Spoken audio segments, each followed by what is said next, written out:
Baiklah, yang pertama saya Alzina Fitra akan mempresentasikan bab pertama mengenai membahas tentang konsep-konsep ketauhidan dalam era globalisasi, dan yang bab kedua mengenai membahas apa itu tauhid, dan bab ketiga akan membahas tentang kesimpulan kelompok kami. Tauhid merupakan sifat asli keesaan Allah. Hanya Allah yang mempunyai segala kesempurnaan dan tidak ada satupun yang bisa menandinginya. Ilmu tauhid juga mengajak kita meyakini Allah lah Maha Suci, dan kita juga wajib meyakini tiada Tuhan selain Allah yang mampu menciptakan segala isinya.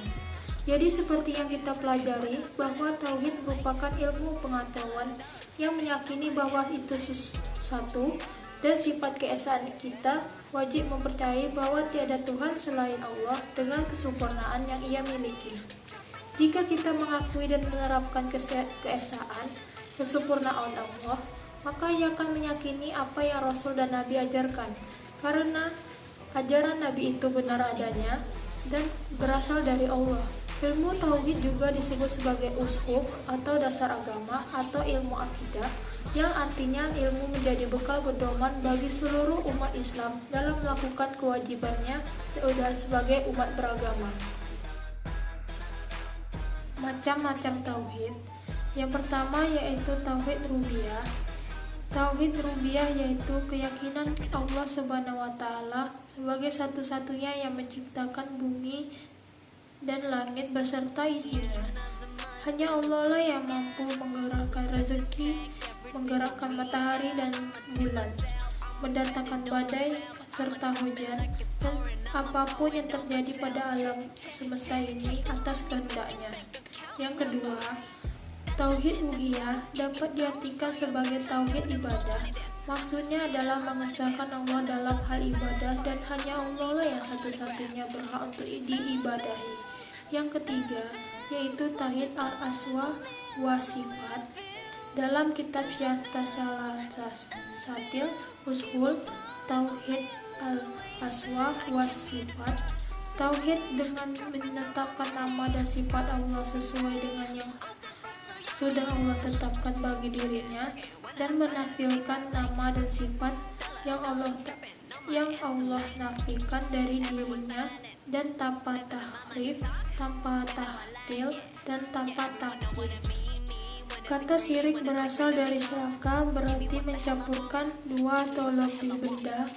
Hal ini tidak sama seolah-olah sama. Syirik merupakan kegiatan yang mempersekutukan Tuhan dengan menjadikan sesuatu sebagai objek pemujaan atau tempat yang menggantungkan harapan dan dambaan, termasuk dalam kategori kafir, karena perbuatan tersebut mengingkari kemahakuasaan dan maha kesempurnaannya. Menurut Muhammad bin Ibrahim bin Abdullah At-Tuwaijiri, pengertian syirik adalah menyekutukan Allah Subhanahu wa taala dalam rububiyahnya, uluhiyahnya, dan asma, nama-namanya dan sifat-sifatnya, atau salah satunya. Jika seorang hamba meyakini bahwa ada sang pencipta atau sang penolong selain Allah Subhanahu wa taala, maka ia adalah musyrik. Macam-macam syirik. Yang pertama yaitu syirik besar.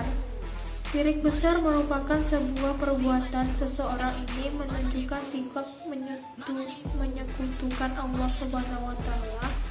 Mereka menganggap bahwa ada Tuhan selain Allah dengan menyembah berhala, binatang, arca-arca atau dewi-dewi, dan jika kita melakukan perbuatan syirik dengan sengaja, maka ia sudah dianggap sebagai murtad dan tidak sah dianggap sebagai umat Islam.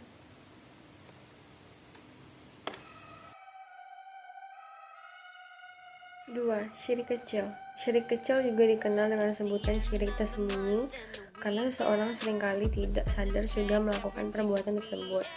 Secara definisi, syirik kecil artinya menyandarkan suatu keajaiban kepada selain Allah Subhanahu wa taala. Contoh syirik kecil adalah ketika seseorang menyatakan bahwa Jika saya tidak ditolong oleh dokter itu, saya pasti akan mati. Di sini, komentar di atas mengisyaratkan bahwa kesembuhannya dari penyakit atau kecelakaan disebabkan karena bantuan dokter tersebut, serta tidak ada campur tangan Allah di dalamnya. Seringkali syirik kecil terbentuk ria, lakukan suatu perbuatan baik, termasuk ibadah, namun dengan tujuan ingin dipuji atau dipandang baik oleh orang lain. Sebagaimana sabda Rasulullah SAW, sungguhnya yang paling aku takutkan atas kalian adalah syirik kecil, yaitu ria. Allah akan mengatakan kepada mereka pada hari kiamat tatkala memberikan balasan atas amal-amal manusia. Pergilah kepada orang-orang yang kalian berbuat ria kepada mereka di dunia. Apakah kalian akan mendapatkan balasan dari sisi neraka? Hadis riwayat Ahmad.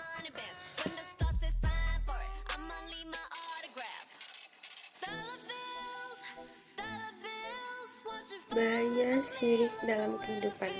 1. Selalu merasa khawatir dan lepasnya rasa aman di dunia dan akhirat. 2. Orang berbuat syirik akan sesat di dunia dan akhirat. 3. Jika seseorang berbuat syirik akbar atau syirik besar, seluruh amalannya bisa terhapus.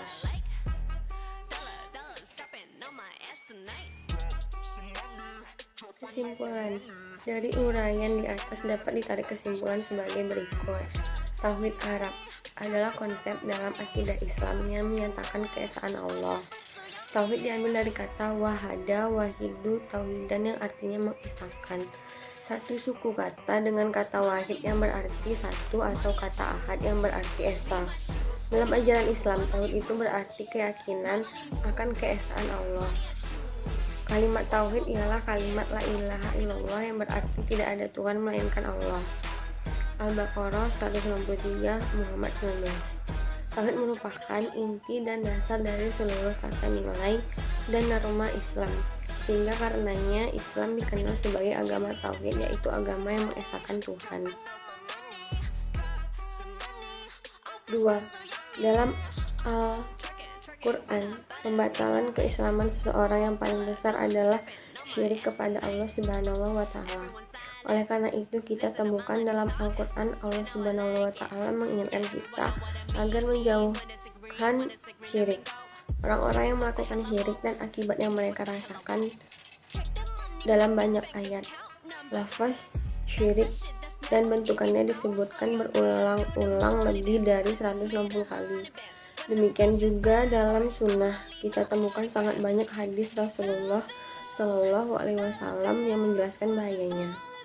Nomor 3, tauhid sangat berpengaruh terhadap kehidupan seorang muslim, yaitu menjadi landasan kuat dalam menjalankan segala aktivitas, baik aktivitas keagamaan maupun aktivitas duniawi lainnya. Dengan tauhid, seorang muslim akan menjalani kehidupannya dengan tenang, tawakal dan sabar serta menghindarkan dari kemusyrikan. Oleh karena itu, tauhid merupakan modal dasar bagi suksesnya seorang muslim baik di dunia maupun di akhirat. Demikianlah video presentasi kami berdua. Jika ada kesalahan, mohon dimaafkan. Assalamualaikum warahmatullahi wabarakatuh.